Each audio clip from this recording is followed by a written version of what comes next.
రాష్ట్రంలో విద్యా వ్యవస్థను భ్రష్టు పట్టించడంలో అటు టీడీపీ కూటమి ఇటు జగన్ పార్టీ దొందే. పాఠశాల విద్యలో గతంలో కాంగ్రెస్ పాలనలో 3 రకాల పాఠశాలలు ఉన్నాయి. దాన్ని జగన్ ప్రభుత్వం 6 రకాల పాఠశాలలుగా చేసింది. అతని కంటే గనుడు ఆచంట మల్లన్న అన్నట్లు టీడీపీ కూటమి ప్రభుత్వం దాన్ని 9 రకాలు చేసింది. దీంతో అటు విద్యార్థులకు గందరగోళం, అటు వాళ్ళ తల్లిదండ్రులకు అయోమయం. రెండవ అంశం, పాఠశాల విద్యలో తెలుగు మాధ్యమాన్ని రద్దు చేస్తూ గతంలో జగన్ ప్రభుత్వం జీవో 85 జారీ చేసింది. ఇది ఒక చారిత్రక తప్పిదం. కూటమి అధికారంలోకి వస్తే జీవో 85ను రద్దు చేస్తాం, పాఠశాల విద్యలో తెలుగు మాధ్యమాన్ని పునరుద్ధరిస్తామని టీడీపీ కూటమి నాయకులు చెప్పారు, చంద్రబాబు నాయుడుతో సహా అందరూ. అధికారంలోకి వచ్చే సంవత్సరమైనా ఆ జీవో 85 కంటిన్యూ అవుతూ ఉంది. పాఠశాల విద్యలో తెలుగు మాధ్యమాన్ని పునరుద్ధరించలేదు. ప్రపంచంలో ఏ దేశంలో కూడా ఈ పరిస్థితి లేదు. మాతృభాషలో పాఠశాల విద్యను నిర్వహించని దేశం అంటూ లేదు. దేశంలో ఏ రాష్ట్రంలో ఈ పరిస్థితి లేదు. పాఠశాల విద్యలో మాతృభాషలో మాధ్యమం లేని రాష్ట్రం అంటూ లేదు. అలాంటిది తొలి భాషా ప్రయుక్త రాష్ట్రంగా ఏర్పడిన ఆంధ్రప్రదేశ్లో పార్టీ పేరే తెలుగుదేశం అని పెట్టుకున్నటువంటి తెలుగుదేశం కూటమి పాలనలో పాఠశాల విద్యలో తెలుగు మాధ్యమం లేకపోవడం ఇది చాలా విచిత్రం, విడ్డూరం. ఇది సిగ్గుచేటైన విషయం. ఎన్టీఆర్ ఆత్మ శోభిస్తుంది. మీరు ఇలాగే కొనసాగించాలనుకుంటే మీ పార్టీ పేరు మార్చుకోండి. తెలుగుదేశం బదులు ఇంగ్లీష్ దేశం అని మార్చుకోండి. ఇక మూడవ అంశం, 10వ తరగతి జవాబు పత్రాల మూల్యాంకనం. ఇందులో కూటమి ప్రభుత్వం ఘోరంగా వైఫల్యం చెందింది. 66,363 మంది రీకౌంటింగ్కు రీవెరిఫికేషన్కు అప్లై చేసుకుంటే ఆ రీవెరిఫికేషన్ రీకౌంటింగ్ చేస్తే అందులో 11,175 మంది మార్కుల్లో మార్పు వచ్చింది, తేడా కనిపించింది. 11,175 మంది విద్యార్థుల్లో నెల్లూరు జిల్లాకు చెందిన రామిశెట్టి సాయి కుందన్ అనే విద్యార్థికి రీవాల్యుయేషన్కు ముందు థర్డ్ లాంగ్వేజ్లో 34 మార్కులు వస్తాయి. రివాల్యుయేషన్ తర్వాత 93 మార్కులు వచ్చాయి. రివాల్యుయేషన్కు ముందు 34 మార్కులతో ఫెయిల్, రివాల్యుయేషన్ తర్వాత 93 మార్కులు. ఇది ఒక మచ్చు తునక. విద్యార్థి జీవితంలో 10వ తరగతి అనేది చాలా కీలకం, ఒక టర్నింగ్ పాయింట్, ఒక మైలురాయి. అటువంటి 10th క్లాస్ జవాబు పత్రాల మూల్యాంకనంలో కూటమి ప్రభుత్వం ఇంత నిర్లక్ష్యంగా వహించడం చాలా దారుణం, చాలా దురదృష్టకరం. ఏమాత్రం విద్యాశాఖ మంత్రికి పౌరుషం ఉంటే ఇమ్మీడియట్గా రాజీనామా చేయాలి, లేదా ముఖ్యమంత్రి విద్యాశాఖ మంత్రిని బర్తరఫ్ చేయాలి, లేకుంటే ఆయన శాఖన్నా మార్చాలి. సొంత శాఖ నిర్వహించలేని లోకేష్ను అనేదో వీరుడు సూర్యుడు విక్రమార్కుడు అని చెప్పేసి తెలుగుదేశం నాయకులు కీర్తించి ఆయనకు వర్కింగ్ ప్రెసిడెంట్ చేయాలంట. ఆయన వస్తేనే పార్టీ బతుంట, లేకుంటే ఈ రాష్ట్రం కానీ ఆ పార్టీ కానీ బతకమంట.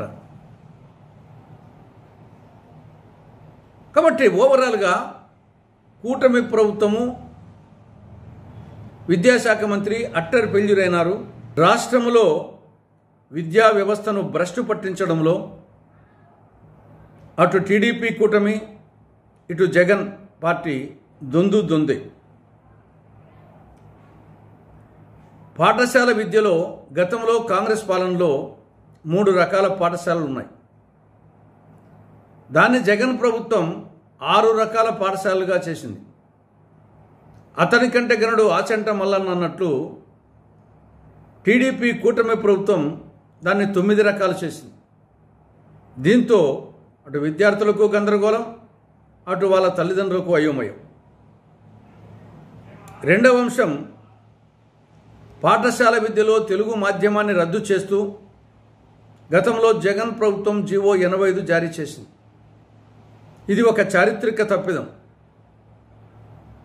కూటమి అధికారంలోకి వస్తే జీవో 85ను రద్దు చేస్తాం, పాఠశాల విద్యలో తెలుగు మాధ్యమాన్ని పునరుద్ధరిస్తామని టీడీపీ కూటమి నాయకులు చెప్పారు, చంద్రబాబు నాయుడుతో సహా అందరూ.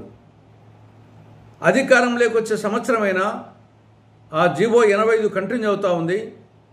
పాఠశాల విద్యలో తెలుగు మాధ్యమాన్ని పునరుద్ధరించలేదు. ప్రపంచంలో ఏ దేశంలో కూడా ఈ పరిస్థితి లేదు. మాతృభాషలో పాఠశాల విద్యను నిర్వహించని దేశం అంటూ లేదు. దేశంలో ఏ రాష్ట్రంలో ఈ పరిస్థితి లేదు. పాఠశాల విద్యలో మాతృభాషలో మాధ్యమం లేని రాష్ట్రం అంటూ లేదు. అలాంటిది తొలి భాషా ప్రయుక్త రాష్ట్రంగా ఏర్పడిన ఆంధ్రప్రదేశ్లో పార్టీ పేరే తెలుగుదేశం అని పెట్టుకున్నటువంటి తెలుగుదేశం కూటమి పాలనలో పాఠశాల విద్యలో తెలుగు మాధ్యమం లేకపోవడం ఇది చాలా విచిత్రం, విడ్డూరం. ఇది సిగ్గుచేటైన విషయం.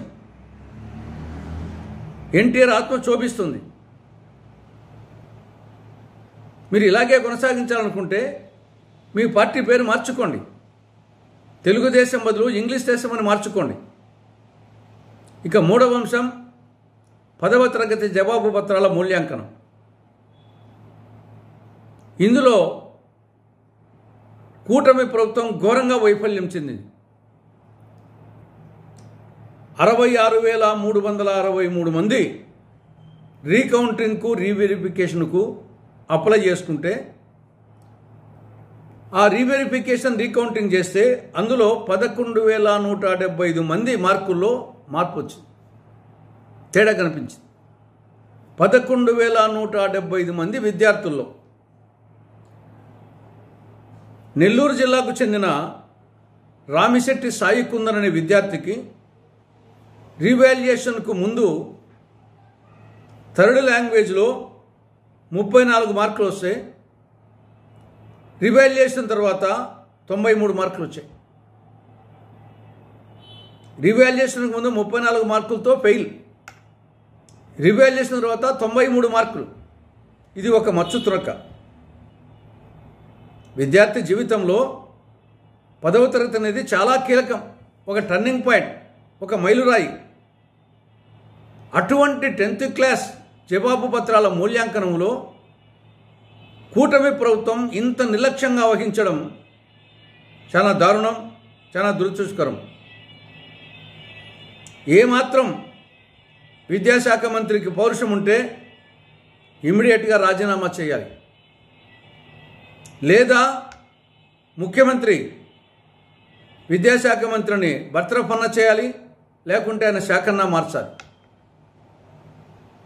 సొంత శాఖ నిర్వహించలేని లోకేష్ను అనేదో వీరుడు సురుడు విక్రమార్కుడు అని చెప్పేసి తెలుగుదేశం నాయకులు కీర్తించి ఆయనకు వర్కింగ్ ప్రెసిడెంట్ చేయాలంట. ఆయన వస్తేనే పార్టీ బతుంట, లేకుంటే ఈ రాష్ట్రం కానీ ఆ పార్టీ కానీ బతకమంట. కాబట్టి ఓవరాల్గా కూటమి ప్రభుత్వము, విద్యాశాఖ మంత్రి అట్టర్ పెంజురైనారు. ఇప్పటికైనా విద్యాశాఖ మంత్రి రాజీనామా చేయాలి, లేకుంటే ముఖ్యమంత్రి ఆయన శాఖన్న మార్చాలి, ఆయన మంత్రివర్గం నుండి బర్తరఫ్ చేయాలి.